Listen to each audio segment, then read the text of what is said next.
I rise today to pay tribute to one of our nation's most beloved and revered sports figures, John Madden. Since his passing in late December, words such as legendary and iconic have deservingly been used to describe John Madden.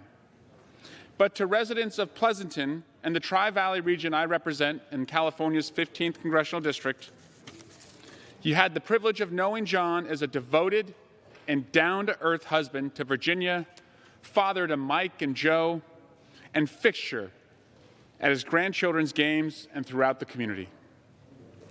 John Madden was simultaneously a larger-than-life Hall of Fame coach and broadcaster, but also someone you could hang out with and have a cold Miller Lite at the Outback Steakhouse in Dublin after his grandson's football game, bump into at Ace Hardware on a Saturday afternoon looking at power tools, or join for ham and eggs after Mass on a Sunday morning at Vic's All-Star Kitchen on Main Street in Pleasanton.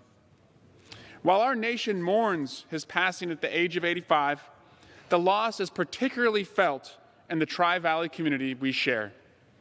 Whether you were from an older generation of fans that simply knew him as Coach, my generation of fans that connected with him as John, from his years in the broadcast booth, hosting SNL and starring in commercials, or the younger generation who simply knew him as Madden from the video game, it can be stated that few, if any, individuals have had a greater impact on football and popular culture in the last 50 years. It is rare to find someone who connected with so many generations over so many different mediums. In fact, New England Patriots head coach Bill Belichick recently marveled at his success at coaching, broadcasting, commercials, video game planning, and real estate, stating that while most of us make an impact with one successful professional career, John Madden had 5 of them. It doesn't appear that Coach Belichick was aware of Madden's proficiency as a restaurant owner, grape grower, and almond farmer.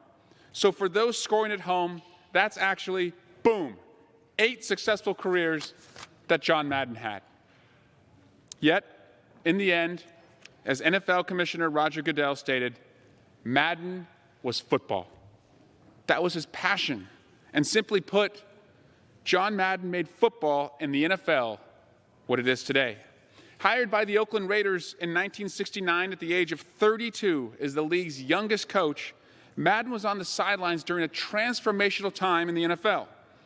He posted a 103, 32, and 7 regular season record, which is still the highest winning percentage for a coach with 100 or more games coached in NFL history. Despite their reputation as free-spirited renegades, Madden's teams never had a losing season in his 10 years at the helm, and he led them to a Super Bowl victory in 1977. Beyond the numbers, many of Madden's games actually have names.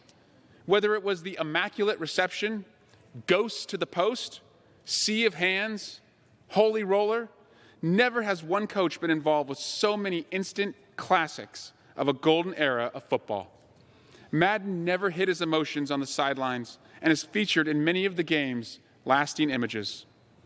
After retiring from football in 1978, Madden quickly became one of the greatest ambassadors the sport of football has ever known. He moved to the broadcast booth to become the most popular commentator in all of professional sports. Madden would describe his teaming with his longtime broadcast partner, Pat Summerall, like the day that peanut butter met jelly. He won 16 Emmys sharing his insights, humor, and love for the game of football while working for every major network. He also lent his name to the popular football game, Madden NFL, which ranks among the most top-selling titles of all time. During that time, it would be hard to argue that any person did more for the growth of the popularity of football. Players and fans knew that if Madden was calling their game, it was the biggest and best game of the week. Madden's enthusiasm for football through the television set inspired passion, while his voice also literally taught the game of football to millions of kids through their video game controller. Despite many of the other descriptors of John Madden, one that I like to use is teacher, because I don't feel that anybody has taught the game of football to more people over the years in his capacity as coach, broadcaster, and video game producer than John Madden.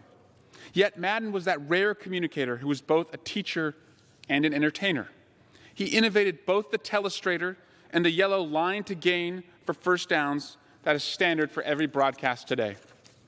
Madden also educated audiences about the intricacies of football and communicated in a straightforward manner the plain language that everyone could easily understand. He never overcomplicated things, but his analysis touched the football novice as much as the diehard fan, just the same. He was truly authentic, and I can tell you what you saw on TV is what you would see in real life. Like any great teacher, Madden was in a never-ending quest to learn about his subject and to perfect his craft. Whether it was analyzing freshman football games that his son coached at Foothill High School, watching game film, attending his grandson's practices, talking to coaches, facilitating production meetings, his preparation was unparalleled. And he had a lot of time to prepare as he traveled the country to and from games, coast to coast, first on Amtrak trains and later the Madden Cruiser bus. John Madden loved people, and the people loved John Madden. John Madden stopped throughout 48 of the continental United States at a number of diners, drive-ins, and dives before that was even a TV show. And he shared his story in countless meals with hundreds and thousands of Americans.